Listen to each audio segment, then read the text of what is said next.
હવે જ્યારે ઉત્સવ પૂરો થતો હોય ત્યારે એમનું વિસર્જન કરવાનું હોય.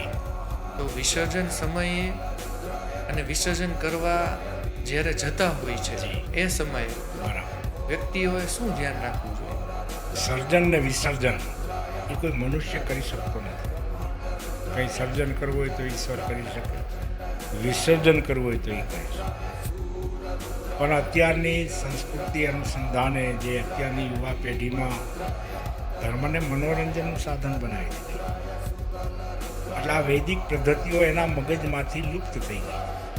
ભાવ અને ભક્તિ અને ભગવાને આપેલી પ્રકૃતિ કાયમ જળવાઈ રહી એ હેતુથી આપણે હાલવું જોઈએ. ધાર્મિકતાથી ભગવાનનું આવાહન કરી વાહનમાં બેસાડી કોઈ નજીકના તળાવમાં જઈ અને એમાં 100 મૂર્તિ પધરાવો તો એ માટીની હોય તો એ પાણીને કોઈ પણ પ્રકારનું નુકસાન થતું નથી.